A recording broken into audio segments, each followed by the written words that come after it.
Bismillahirrahmanirrahim. Assalamu alaikum students. I welcome to all of you in my class. I am your physics teacher Sarateen. Today is my lecture number 10, that is of chapter number 10, and its name is Simple Harmonic Motion and Wave. Today I will explain you the exercise of this chapter because we had already finished it. So let's start. Question number 1, that is choose the correct answers from the following choices. First MCQ is that which of the following is an example of simple harmonic motion, and options are motion of simple pendulum, the motion of ceiling fan, the spinning of the earth on its axis, a bouncing ball on a floor. So option number A, that is the motion of a simple pendulum, is the answer of this MCQ. Now the second one is, if the mass of the bob of a pendulum is increased by a factor of 3, the period of the pendulum will be. Actually, period means time period, and from the equation of a simple pendulum, T is equal to 2 pi L over G whole square root. अगर हम देखें कि जो equation है इसमें अगर length और gravitational acceleration ये चेंज होगा तो टाइम पीरियड चेंज होगा, अदरवाइज जो सिंपल पेंडुलम है it is independent of the mass and amplitude, ये मैस और एम्पलीट्यूड पे डिपेंड नहीं करता। तो इसका मतलब ये है कि जो इसमें ऑप्शन दी हैं कि जो टाइम पीरियड है या पीरियड ऑफ द पेंडुलम है इस पर क्या इफेक्ट होगा। सबसे पहले उसमें ऑप्शन दी है कि अगर हम मतलब कि 3 टाइम कर दें बॉब का जो मैथ है तो क्या be increased by a factor of 2, क्या पेंडुलम जो है उसका टाइम पीरियड 2 गुना हो जाएगा, रिमेन द सेम, या उतना ही रहेगा।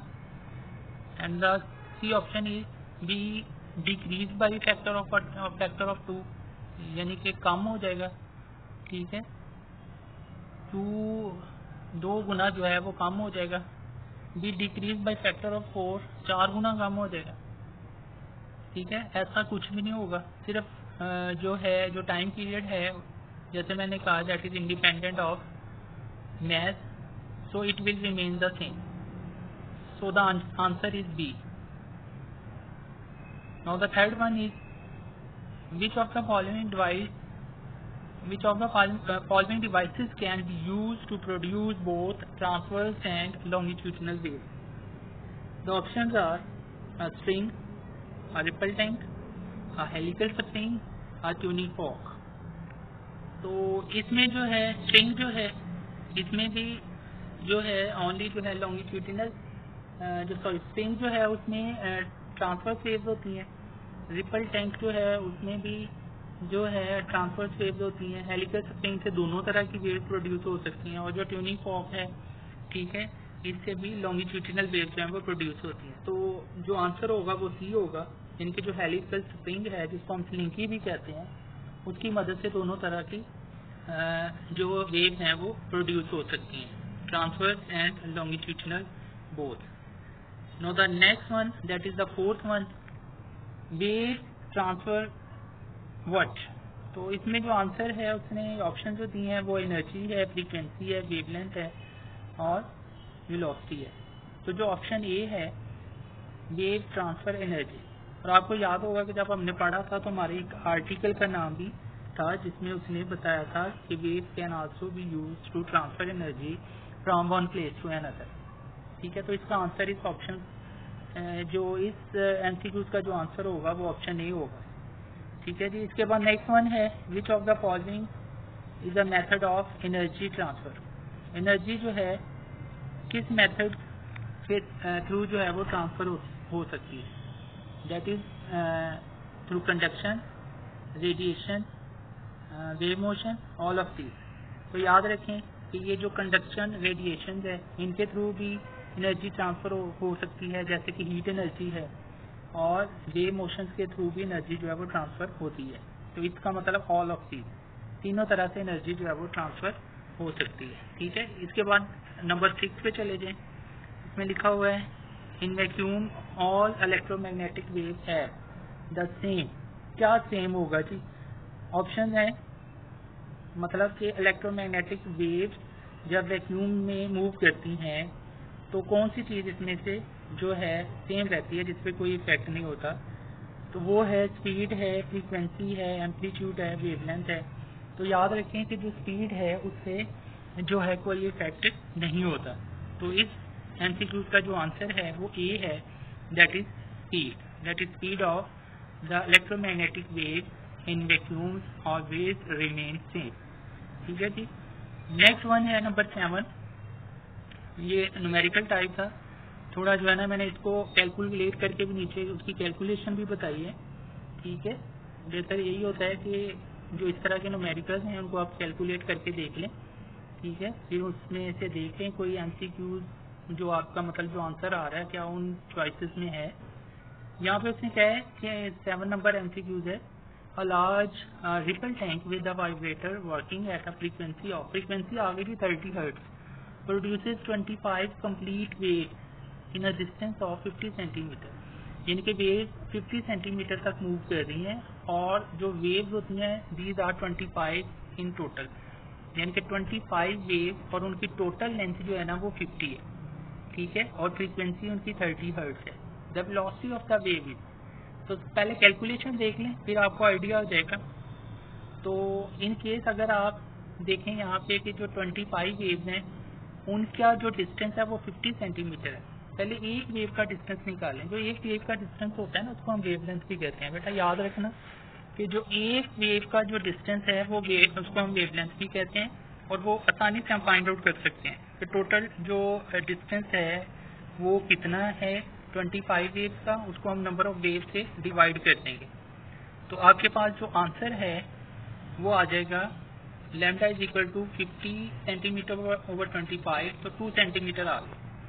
ठीक है, उसके बाद v is equal to F lambda, simple formula लगाएं।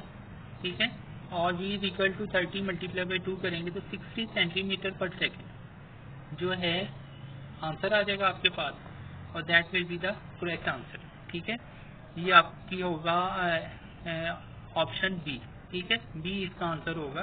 तो पूरी कैलकुलेशन आनी चाहिए, तभी जो है ना वो आपको 100% होगा कि आपका आंसर जो है वो सही है। ठीक है जी। नेक्स्ट वन है last one, second last one है, which of the following characteristic of a wave is independent of the others. अब आपने इक्वेशन पढ़ी हुई है v is equal to F lambda. यहीं पे अगर आप नीचे देखें तो यहाँ पे v is equal to F lambda जो है आप पढ़ चुके हैं, v is equal to F lambda. ठीक है, v is equal to F lambda आपने पहले से पढ़ा हुआ है। अगर आप यहाँ पे ये वाली जो इक्वेशन है इस पे गौर करें, v is equal to F lambda, तो ये सारी एक दूसरे पे डिपेंडेंट है। तो यहाँ पे देखें फ्रीक्वेंसी है और फ्रीक्वेंसी है, इसके बाद जो है वो वेवलेंथ है, और इसके बाद जो है वो स्पीड भी है। एक चीज़ बच जाती है एम्पलीट्यूड। इट मीन्स कि जो एम्पलीट्यूड है that is independent of these others. ये जो ए बी डी ऑप्शंस हैं, स्पीड, फ्रीक्वेंसी एंड वेवलेंथ, ये सारी जो हैं एक दूसरे पे डिपेंड करती हैं, लेकिन एम्पलीट्यूड जो है that is independent of these. ठीक है, तो इस ऑप्शन का जो आंसर होगा हमारा एम्पलीट्यूड होगा, सी आंसर होगा। ठीक है, इसके बाद नेक्स्ट जो है that is the relation between frequency, speed, frequency and wavelength of a wave. ये हमने इक्वेशन भी पढ़ी है, v equal to F lambda, इसकी डेरिवेशन भी की थी। तो इसका जो आंसर है v is equal to F lambda, उसने उल्टा करके लिख दी है, F lambda is equal to v, तो बी ऑप्शन इसका आंसर है। ठीक है बेटा, तो ये हमारे आज के एमसीक्यू से आई होप कि आपको समझ आ गई होगी। ठीक है, इसके बाद जो नेक्स्ट है हमारे पास वो है कंसेप्चुअल रिव्यू क्वेश्चन है। अब ये जो रिव्यू क्वेश्चन है ना बेटा ये ज़्यादा हैं, लेकिन यहाँ पे हमने वो वाले करने हैं जो बुक से ज़रा हटके हैं, जिनका जो आंसर है बुक में नहीं है। तो रिव्यू क्वेश्चन में मोस्टली जो है वो जो आर्टिकल आपने पढ़े हैं इस चैप्टर में उनमें है आंसर इनके ना, ठीक है। तो यहाँ पे जो है रिव्यू में जो सिलेक्टिव हैं वो मैंने आपको बता दी है, ठीक है। वो एक्चुअली मैंने आपको बताने हैं। तो उसमें से जो पहला है वो है 10.2। इसमें वो कह रहा है think of several examples in everyday life of motion that are simple harmonic motion. यानी कि अपनी कॉमन लाइफ में से आप बताएं कि कहाँ पे आप देख सकते हैं कि जो बॉडी है वो मूव कर रहा है, उसकी उसमें हरकत है और वो सिंपल हार्मोनिक मोशन जो है वो परफॉर्म कर रहा है, ठीक है। तो इसमें पहले इसने ऑप्शन दिया है पेंडुलम ऑफ अ क्लॉक, इसमें पहला जो आंसर है वो है पेंडुलम ऑफ अ क्लॉक। दूसरा जो है a boy swinging on a swing, यानी कि एक झूले में बैठा हुआ लड़का जब उसको मतलब कि स्विंग करवाते हैं, उसको झूला देते हैं, तो क्या होता है कि वो जो है वो सिंपल हार्मोनिक मोशन जो है वो परफॉर्म करता है। इसी तरह सीसा की एग्जांपल ले लें। जब सीसा में दो लोग एक तरफ मतलब दो डिफरेंट साइड पे बैठ जाते हैं और सेंटर में सीसा जो है ना वो अप एंड डाउन जो है वो मूव करता है, ठीक है। तो उसकी जो मोशन होगी वो भी सिंपल हार्मोनिक मोशन होगी। इसके बाद नेक्स्ट जो है human ear drum oscillate back and fourth. जो इंसान की कान में जो ईयर ड्रम है जब वो वाइब्रेट करता है तो वो भी याद रखें कि वो भी सिंपल हार्मोनिक मोशन परफॉर्म करता है। इस तरह और भी एग्जांपल दे सकते हैं, जरूरी नहीं यही हो।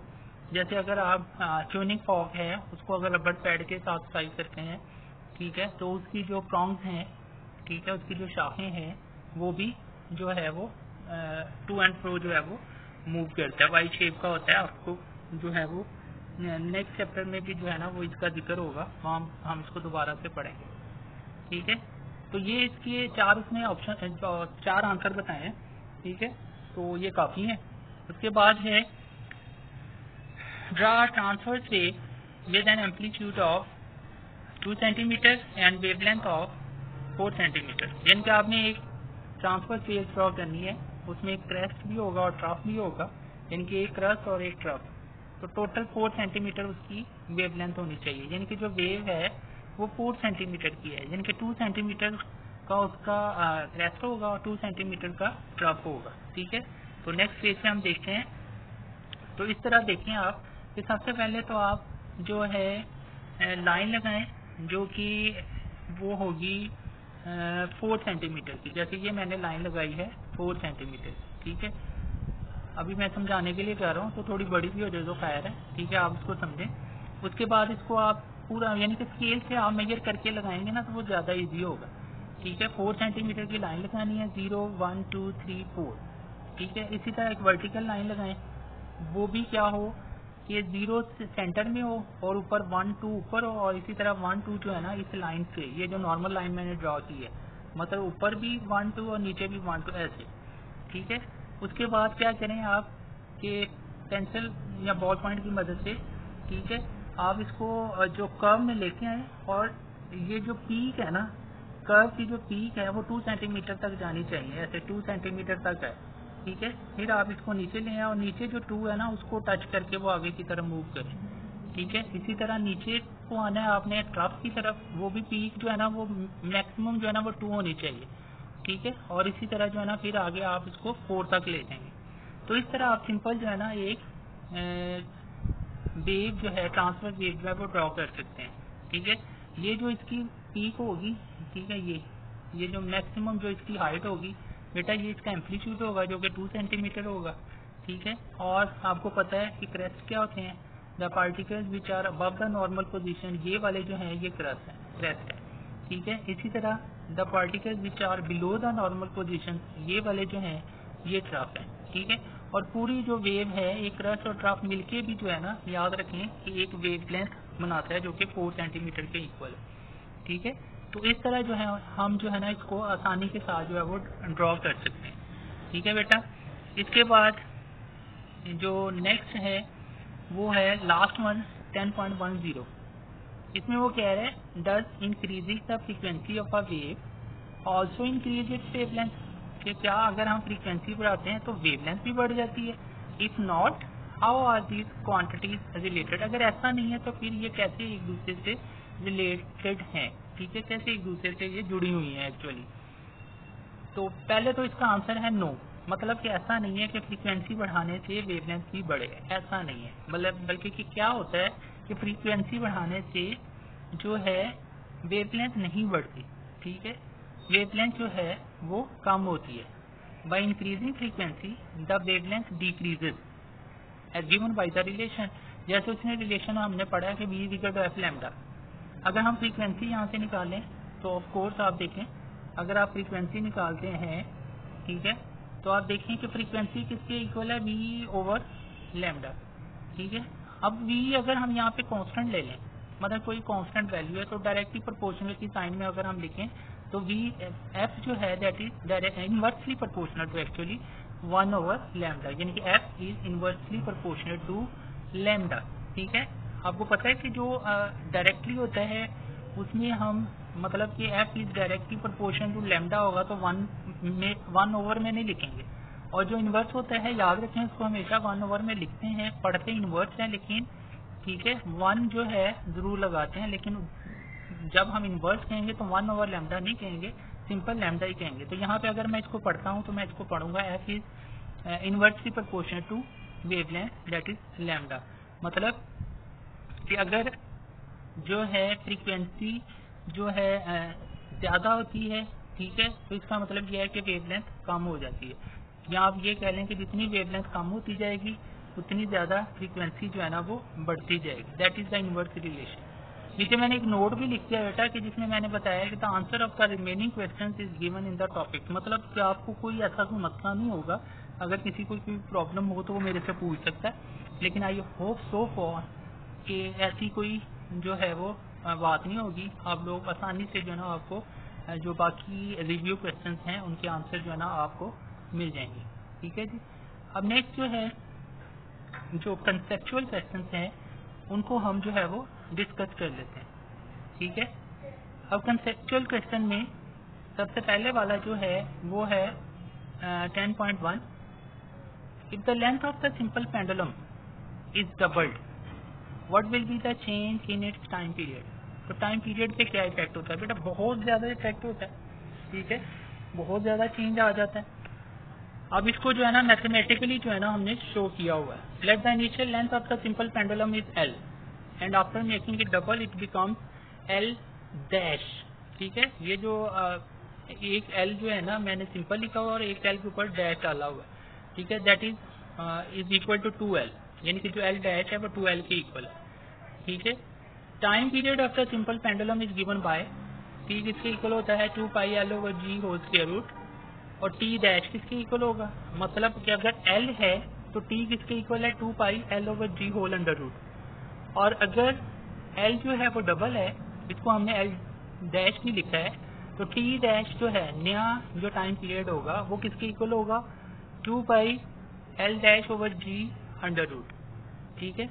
अब यहाँ पे जो L डैश है वो ऊपर सबसे ऊपर देखें कि हमने जो है ना वो नोट किया हुआ है कि जो L डैश है वो किसके इक्वल है, L डैश जो है ना वो 2L के इक्वल है, ठीक है, ये देखें 2L के इक्वल है L डैश। तो यहाँ पे आपने L डैश को रिमूव करके यहाँ 2L लिख देना है, 2L over G whole under root, ठीक है। ये एक्चुअली पूरा जो है ना ये अंडर रूट में है 2L ओवर G।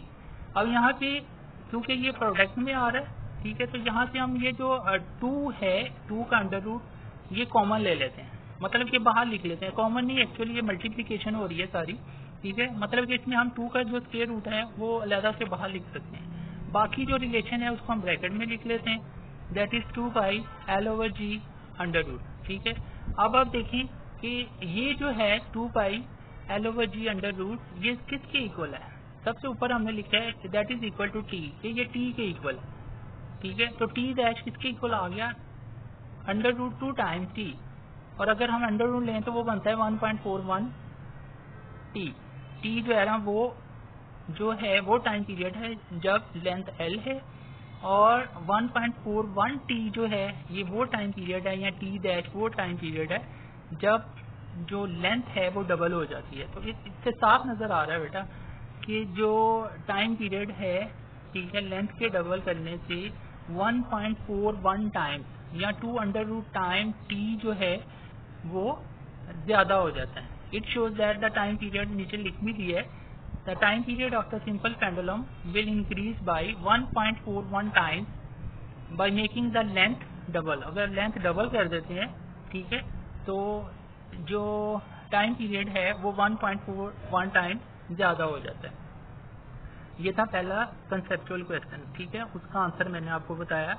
अब जो नेक्स्ट वन है, ठीक है, next is a ball is dropped from a certain height. एक बॉल है, उसको एक हाइट से फेंकते हैं onto the floor and keeps bouncing. Is the motion of the ball simple harmonic motion? Explain. अब अगर हम एक हाइट से बॉल को छोड़ते हैं तो अब वो क्या है कि जब वो रिटर्न बाउंस होके वापस जाती है तो उसकी हाइट पहले वाली हाइट से कम हो जाती है। जब दोबारा वो वापस बाउंस होके जाती है तो फिर उसकी और हाइट कम होती जाती है। इस तरह वो ऐसा ऐसा ऐसा हाइट कम होते होते जो है ना वो फिर जीरो हो जाती है, मतलब कि वो जमीन पे आके रुक जाती है, ठीक है।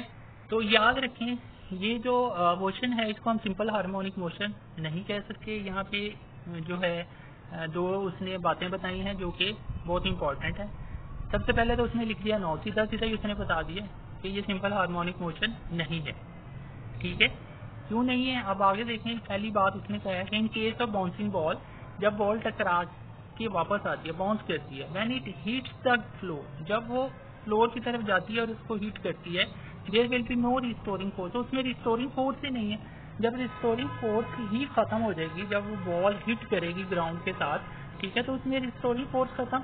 जब रिस्टोरिंग फोर्स नहीं है तो इसका मतलब ये है कि वो सिंपल हार्मोनिक मोशन, यहीं पे जो है ये बात खत्म हो जानी चाहिए कि इसमें सिंपल हार्मोनिक मोशन वो परफॉर्म नहीं कर रही। लेकिन एक और हम बात देखते हैं, एक तो नो रिस्टोरिंग फोर्स, दूसरा no acceleration opposite to the downward displacement. जब वो नीचे की तरफ जा रहा होता है तो एक्सेलरेशन जो है सिंपल हार्मोनिक मोशन में है कि जिस तरह बॉडी जाता है तो एक्सेलरेशन हमेशा उसके ऑपोजिट होता है। तो जब बॉल जो है वो जमीन की तरफ जा रही है, डाउनवर्ड डिस्प्लेसमेंट हो रहा है, तो उसमें जो एक्सेलरेशन जो है वो ऑपोजिट है ही नहीं, ठीक है।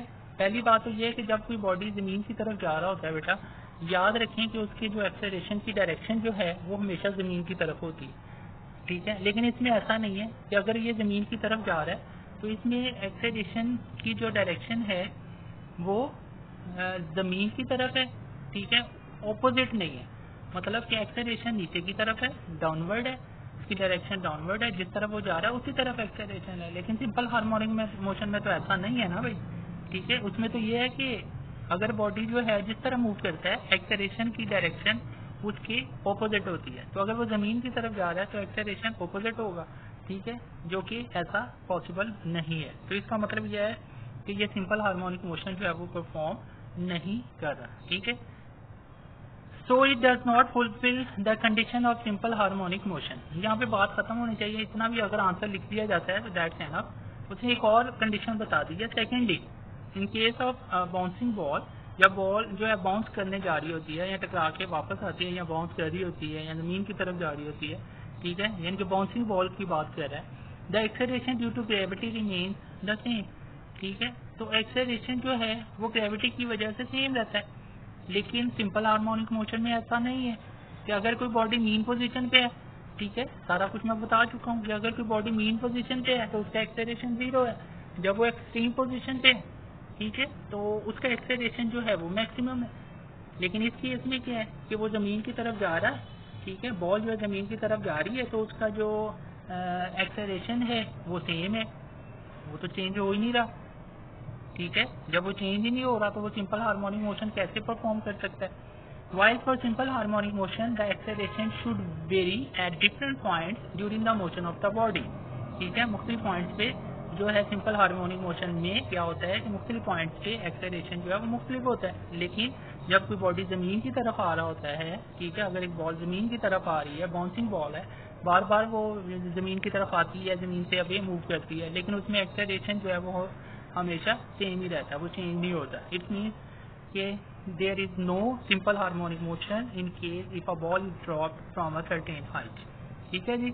उसके बाद हम नेक्स्ट 10.3 की तरफ मूव करते हैं, ठीक है। 10.3 जो है इसमें कह रहा है कि a student perform 2 experiments with a simple pendulum। Simple pendulum से उसने 2 एक्सपेरिमेंट किए हैं, he she used two bobs of different masses by keeping other parameters constant. मतलब कि उसने दो बॉब्स लिए, ठीक है, use two bob of different mass, उनके मैथ जो है वो डिफरेंट है, बाई कीपिंग अदर, बाकी जो लेंथ है और ग्रेविटेशनल एक्सेलरेशन है वो सेम है, सिर्फ मैथड जो है वो डिफरेंट है.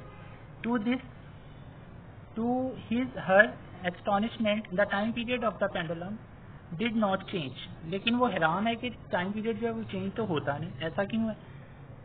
तो इसमें सिंपल आप देखें कि हम जो है पहले से ही पढ़ चुके हैं कि टाइम पीरियड जो है वो किसके इक्वल होता है, 2πL/g.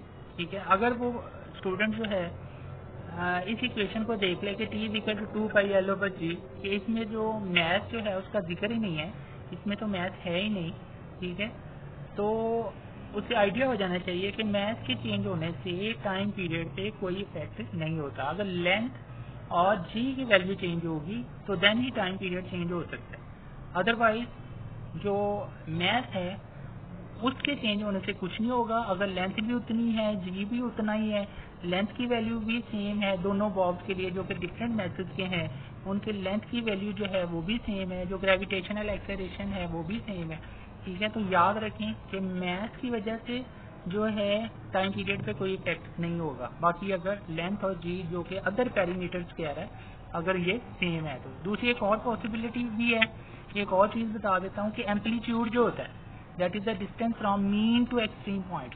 अगर आप उसको मीन से ज़्यादा डिस्टेंस पे लेके छोड़ेंगे फिर भी टाइम पीरियड उतना है.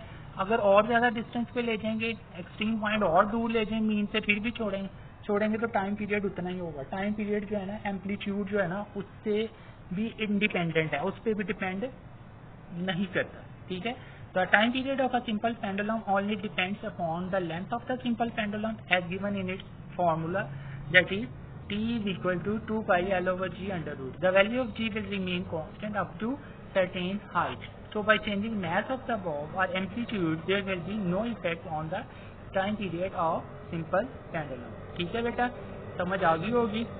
Now the next one is 10.4. What type of wave do not require any medium for their propagation? वो कौन सी वेव्स हैं जिनको फैलने के लिए, जिनकी प्रोपोगेशन के लिए, जिनकी अशात के लिए जो है मीडियम की ज़रूरत नहीं होती? तो बेटा ये हैं इलेक्ट्रोमैग्नेटिक वेव, जिसमें आ जाता है radio wave, television wave, light wave. ठीक है, इसी तरह एक्सरे, बहुत सी एग्जाम्पल हैं जो आप दे सकते हैं. लेकिन इलेक्ट्रोमैग्नेटिक वेव, इसकी अगर आपने डेफिनेशन अगर आपको याद है, जब हमने लेक्चर जो आपने सुना होगा टाइप्स ऑफ वेव्स में जब मैंने पढ़ाया था, तो वहाँ आपने जो है वो सुना होगा कि जो इलेक्ट्रोमैग्नेटिक वेव्स होती हैं they do not required any medium for their production and propagation. ठीक है, तो electromagnetic waves are such waves which do not required any medium. ठीक है, इसकी एग्जांपल्स भी आप दो मैंने बता दी, आप चाहे तो ज़्यादा भी लिख सकते हैं. इसके बाद लास्ट वन है और लास्ट कंसेप्चुअल क्वेश्चन है और लास्ट पॉइंट है हमारा आज का. Plane wave in a ripple tank undergo reflection. Ripple tank के अंदर जाहिर है रिफ्लेक्शन भी हमने पढ़ा, रिफ्लेक्शन भी पढ़ा और डिफ्रैक्शन भी पढ़ा. तो यहाँ जब वो रिफ्लेक्शन की बात कर रहा है तो उसमें है कि when they move from deep to shallow water. कहता है रिफ्लेक्शन उस वक्त होता है जब वेव जो है ना डीप से शैलो वाटर में एंटर हो रही है. ठीक है, ये मैं आपको बता चुका हूँ सारा. What change occur in the speed of the wave. तो स्पीड पे क्या इफेक्ट होता है? ठीक है, स्पीड पे कुछ इफेक्ट होगा. अगर डीप से शैलो वाटर में वेव जो है वो चेंज जो है वो मूव कर रही है तो एक तो उनकी वेवलेंथ भी कम हो जाती है, दूसरा याद रखें तो उसकी जो है वो स्पीड जो है ना वो भी कम हो जाती है. लेकिन फ्रीक्वेंसी चेंज नहीं होती. वो क्यों नहीं चेंज होती? क्योंकि फ्रीक्वेंसी जो है that it will depend on the frequency of the vibrator. जो वाइब्रेटर है उसकी फ्रीक्वेंसी पे डिपेंड करता है. ठीक है, अगर आप वाइब्रेटर की फ्रीक्वेंसी को चेंज कर देंगे तो फ्रीक्वेंसी चेंज होगी, अदरवाइज जो है फ्रीक्वेंसी जो है वो चेंज नहीं होती. लेकिन जब डीप से शैलो वाटर में वेव एंटर होती हैं तो उनकी वेवलेंथ भी चेंज हो जाती है और उनकी स्पीड भी चेंज हो जाती है. वेवलेंथ भी कम हो जाती है और स्पीड भी कम हो जाती है. In case of plane wave in the ripple tank, when reflection takes place while moving from deep to shallow water, the speed of the wave is decreased. Due to decrease in wavelength. ठीक है, जैसे मैंने अभी बताया। और अगर आप इस इक्वेशन को देख लें जो सबसे नीचे मैंने लिखी है v equal to F lambda, वहाँ से भी आपको आइडिया हो जाना चाहिए कि अगर फ्रीक्वेंसी सेम है, ठीक है, और लैम्डा अगर कम ज़्यादा होगा तो फ्रीक्वेंसी भी कम ज़्यादा होगी। ठीक है, क्योंकि फ्रीक्वेंसी जो स्पीड है वो भी कम ज़्यादा होगी क्योंकि फ्रीक्वेंसी जो है वो सेम है। While frequency remain the same as given by the equation that is v equal to F lambda. ठीक है बेटा, ये हमारा आज का जो है वो लेक्चर था। इसमें मैंने पूरी एक्सरसाइजेज जो है ना वो आपको पूरी एक्सरसाइज आपको बता दी है, एक्सप्लेन कर दी है। इंशाल्लाह नेक्स्ट टाइम से हम नया चैप्टर साउंड का चैप्टर जो है ना चैप्टर नंबर 11 जो है ना वो हम स्टार्ट करेंगे। ठीक है, अपना ख्याल रखें। ठीक है, ओके, अल्लाह हाफिज़।